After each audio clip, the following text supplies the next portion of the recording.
Roomee boqonnaa 12 lakkoofsa 12 gochuudhaaf Roomee 12 kitaaba qulqulluu fi yaadannoo keessan qabadhaati yerootti duukaa imaluudhaaf Roomee 12 ilaa kasira abdii qabdanitti gammadaa rakkina obsaa waaqayyoon kadhachuuttis cimaa ameen. Abdii qabdanitti gammadaa rakkina obsaa waaqayyoon kadhachuuttis cimaa. Thank you. Thank you. Malta abdii qabdanitti malta gammadaa ashi rakkina obsaa waaqayyoon kadhachuutti malta cimaa. Isheratin Roomeni boqonnaa 12 lakkoofsi 12 yaada waaqayyoo bira ga'uudhaaf sasiifteef galateeffachaa isaa afeef kadhadhu waan jedhu gubbaatti in jalqabna itti fufna yeroo ta'anuttis sagalee kana ergamicha Phaawulostu dubbata akkamittiin namni akka waaqayyoof hojjetuu fi akkamittiin namni akka waliisaaf hojjetu yeroo inni ifa godhee kaa'u agarra. Waaqayyoof akkamittiin hojjetama akkamittiin walii keenyaaf hojjenna agartanii akkamittiin waaqayyoof hojjenna akkamittiin waliif hojjenna. Iddoo kana irratti waaqayyoof hojjechuuf akkasumas jiraachuudhaaf maal faatu barbaachisa? Namni akkamittiin waaqayyoof hojjeta? Namni akkamittiin waliisaaf jiraata? Namoota baay'een ituu bishaan dhuganii dheebuun bahin qilleensa buqachuu barbaadu. Namoota baay'een ituu waan isaan bukkee jiru hin hojjetin al tokkotti ka'aniitu gochoo baasanii baalleen deemu barbaadu. Ergamichi Phaawulos saba kanaan maalti jira?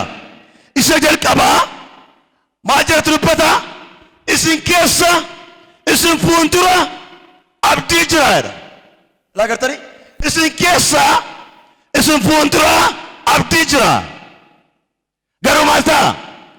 Abdii sana bira ga'uudhaaf yeroo mara gammadaa jira. Abdii sana bira ga'uuf gammadaa. Abdiin summaan waan dubbatame, abdiin summaan waan ittiin jedhame, abdiin summaan waan argamaa mul'achaa jiru miti. Sabni Israa'el biyya Gibxii yookiin biyya booji'aman keessa ta'aniitu Waaqayyo gooftaan macaa karaa Museedhaan biyya Kanaanitti galtu. Kanaan keessa rakkina malee, dadhabbii malee, dhamaatii malee, dafqa malee eebba nyaattu jedhe. Garuu maal jedhe? Of eeggadhaa ittiin jedhe. Garuu maal ittiin jedhe? Adeemsa keessan sirreeffadhaa. Garuu maal ittiin jedhe? Waan gootan addaan baasaa. Garuu maal ittiin jedhe? Abdii keessan ibsan gidduu rakkoo baay'ee waan jiruuf ilaallachaa adeemaa ittiin jedhe. Roomeen boqonnaa 12 lakkoofsi 12 abdii qabdu jedha. Garuu maal ta'a? Itti gammadaa jedha. Abdii qabdu maal ta'a? Itti gammadaa.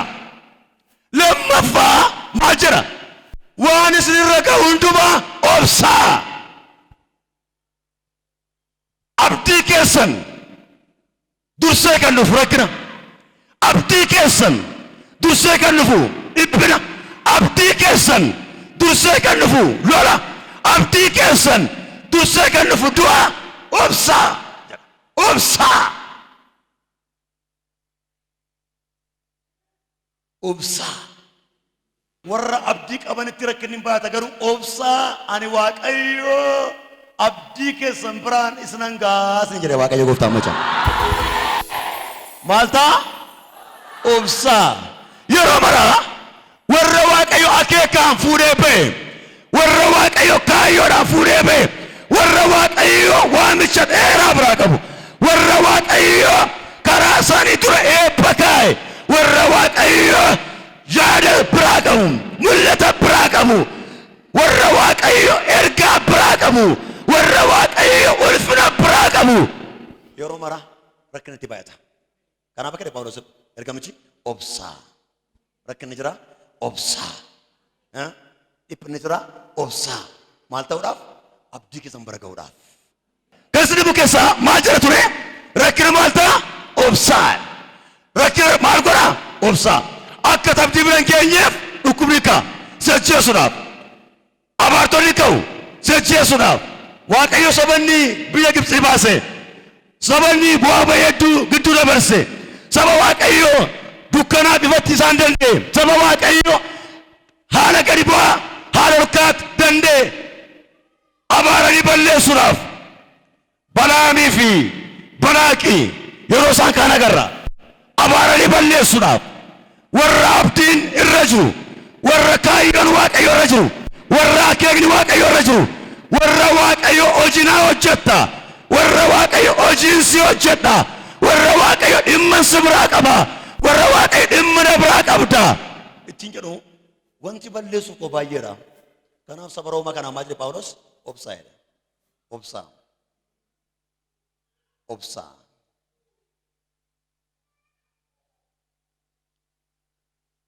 abdii jira tokkoffaa gammadaa jedha lammaffaa obsaa rakkina obsaa dhiphina obsaa qormaata obsaa waan siirratti ka'u obsaa abdii jira xinneessaa mee jira maaltu jira ituu aramaan hin jirre minaan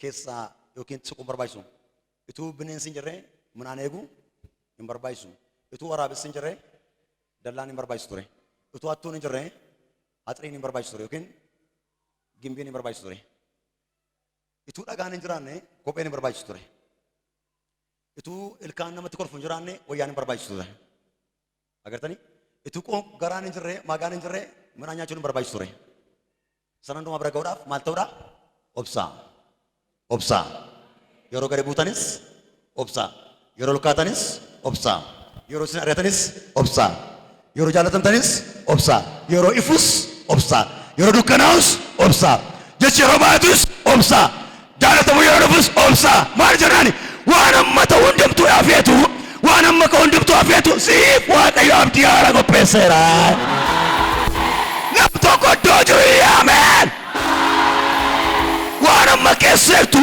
waan amma si gubbaatti godhamaa jiru waan amma ta'aa jiru waan amma raawwatamaa jiru kan kee miti obsuu keetiin kadhachuu keetiin Waaqayyo yaada isaa biraan si gaata iddoo yaada kee keessa dhaabbattu isatti dhufa daqiiqaa maxxanuu gidduutti maal jira lammaffaa obsaa jedha sadaffaa maal jedhetu dubbata Waaqayyoon kadhachuutti cimaa Waaqayyoon kadhachuutti cimaa jireenya amma keessatti nuuf hin madaalin ba'aa baatteerti nuuf hin madaalin jibbamuun jaallatamuu nuuf hin madaalin yoo kadhachuutti cimte Waaqayyo yaada koo biraan si gaadhaa siin jedha.